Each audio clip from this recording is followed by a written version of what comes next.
everyone, welcome to my channel. I'm Stasia and I have recently lost 40 pounds on a plant-based diet. So today's video, I am going to be showing you my top 10 favorite foods that will always be on my grocery list, even when I was losing the 40 pounds, and that are still on my grocery list now. Now, not too long ago, I did make another video here where I had a longer, more extended version of all the foods that I was eating to get this 40 pounds off. So if you're interested in seeing that one, then I will have it linked in my description box below. But today's video is just a simplified list for those people who might just be starting out on a plant-based diet, those that might be on a budget, or you just want a quick go-to shopping list that I feel are with the most important foods for weight loss. But before we get into that list, as promised, in case it's the first time you're landing on one of my videos, by the time I release this video, all of my weight loss friendly ebooks will be on sale for only $5 to the first 25 people. And that includes my most recent weight loss recipe ebook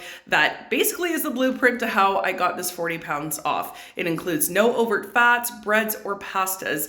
That one too is only $5 to the first 25 people. So if you're in need of some more oil-free, whole food plant-based recipes that support a weight loss journey and that work because I'm living proof, then be sure to check out that link to my books in the description box below and try to be one of the first 25 people. All right, so let's get into this list. So at the top of my list every time is going to be beans. Now, a lot of you who follow me can probably guess why, but that is because of my fiber protein shakes, which have also been a huge part of my weight loss journey. I'm actually just wrapping up my New Year's challenge, which was to replace one meal with one of these shakes once a day for 7 days of January. And so I'm just wrapping that up right now.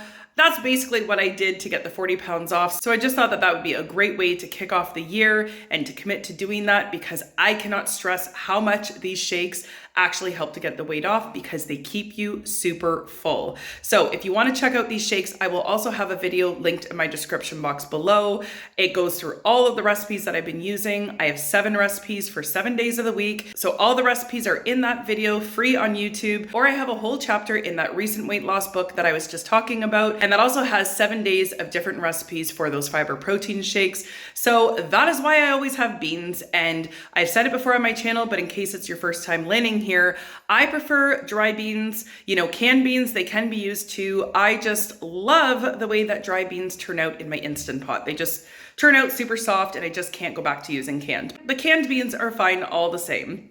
So beans are something that I use a lot in my shakes, and I also like to use it for having any type of Mexican food, and they're also great just to throw in some type of salad to up your protein. So beans are something that I always have in my house. All right, so next on that list are sweet potatoes. Sweet potatoes are a good runner-up to those beans because they actually are my favorite type of potato to eat. I just never seem to get sick of sweet potatoes, at least the way that I prepare them. The little secret to sweet potatoes, to making them taste super sweet, is to slow cook them. So I always cook my sweet potatoes on 300 or 350 max for sometimes up to 2 hours, and I poke probably about 1,000 holes in them, and it just allows all those natural sugars to release, and they literally taste too good to be healthy. That's how good they are. So I never get sick of sweet potatoes, and they really fill me up, so they definitely made second on my list. Okay, and next to sweet potatoes, of course, are the regular potatoes.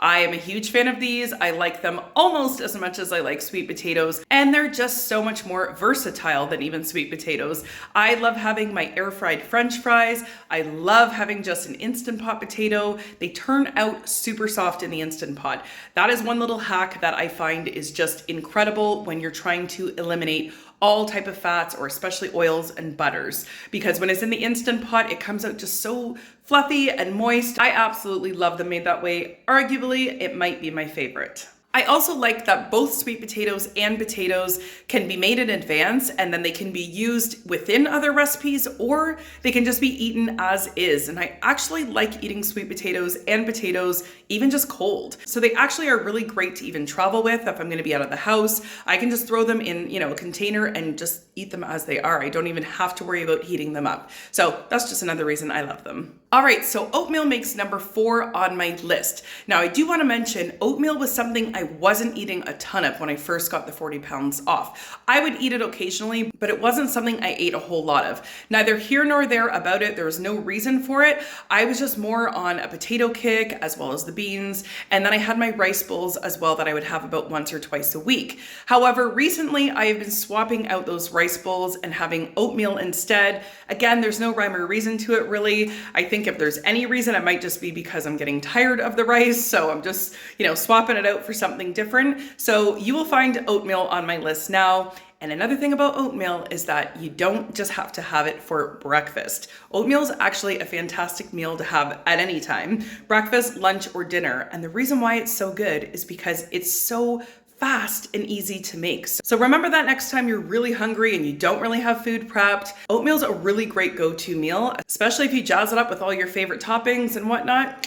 Oatmeal is amazing. So oatmeal is number 4 on my grocery list. All right, so number 5 on my list are bananas. I think bananas will forever and more be on that list just because we eat them like we are monkeys in this house. I love eating bananas just as a snack because obviously they make the perfect travel snack. But even more importantly, we do have a lot of shakes in this house. So again, those fiber protein shakes, those recipes call for bananas. So we always have frozen bananas on the go for those shakes, as well as my green smoothies. Often I like throwing them in there as well. So bananas are definitely something that are usually always on my grocery list, and I am that girl at the checkout that has more than enough bananas that people are probably wondering why I need that many. Okay, so number 6 are dates, and more specifically, I like to use the Medjool dates. Any dates would be fine. I just find the Medjool dates are really soft and really sweet. I absolutely love them. So a lot of people in the whole food plant-based community tend to lean on maple syrup for their sweetener of choice, which is totally fine. I also do enjoy maple syrup as well, especially in some dressings and that kind of thing. But lately, dates have really been my sweetener of choice. I sometimes love throwing them in my fiber protein shakes or in a green smoothie. That's how I will sweeten it up. And even in oatmeal, that's how I sweeten it. I don't use the maple syrup. I will just chop up maybe 1 or 2 of the Medjool dates and throw it in my oatmeal. So dates have quickly become my sweetener of choice, and I was eating them all along my 40-pound weight loss. Oh, and I should add that they also just make an excellent snack as is. Okay, so number 7 on my list is plant-based milk. Now, I do get a lot of questions about milk pretty often, about what brand I use, what kind I use. And honestly, I alternate between my milks and I just do the best that I can. So I do have a local health food store that often I will buy a really, good brand of plant-based milk that has basically nothing in it, but, maybe the nuts and the water, like it's really, really pure. But those can be really costly. Here in Canada, groceries are crazy. So sometimes even 1 carton of it can be like $12 or $13. So that's just not sustainable for me to do that every single time. So I will just usually buy, whatever's at the local grocery store on sale, as long as it's unsweetened. Usually it's the vanilla flavor that I grab because I tend to use the milk the most in my fiber protein shakes, as well as in my oatmeal. But because of those shakes, plant-based milk is an absolute must on my grocery list. Okay, we've made it to number 9 already, and that is my greens. So I typically like to always make sure that I have some type of greens on rotation. Some of my absolute favorites are kale and fresh mint. Fresh mint has been a game changer when it comes to my green smoothies. I did just recently put out this video where I share my favorite green smoothie, and I'm telling you, if you do not like the taste of kale, or maybe you're new to a plant-based diet and just greens in general are not hitting the right way, then fresh mint is the secret ingredient, because for whatever reason, fresh mint will mask all of the other flavors of greens, and all you will taste is the sweetness of your fruit and the fresh mint, and it is the freshest tasting taste. Like, I just absolutely love it. So I buy a ton of fresh mint every single week, and that's always on my grocery list.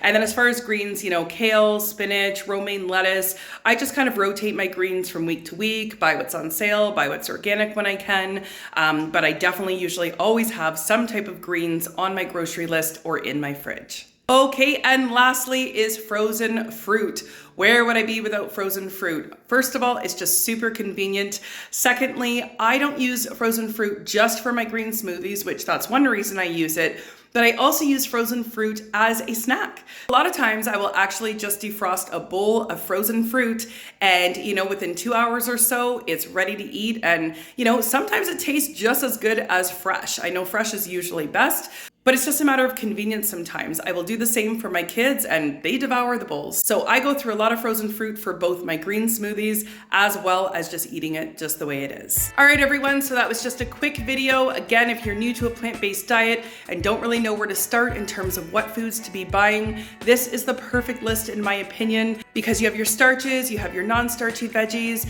and I've given a couple different suggestions in how to prepare these foods. The great thing about eating whole food plant-based is that it doesn't have to cost you a fortune to do it. If you are also on a health and weight loss journey and you haven't yet subscribed to my channel, then I would love to have you stick around, as I'm still currently trying to get even more weight off. Like I said, I've already lost 40 pounds and I still have about 25 or 30 pounds to go. So I will be sharing all of what I'm eating here on YouTube. So be sure to hit that subscribe button so that you don't miss any of my future videos. And again, if you're in need of some more direction in how to prepare these foods that we talked about today, or just oil-free whole food plant-based recipes in general to help you on your health and weight loss journey, then be sure to check out those books, because again, they're only $5 to the first 25 people. Link is in the description box below. Thank you so much for watching, everyone, and we will see you in the next one.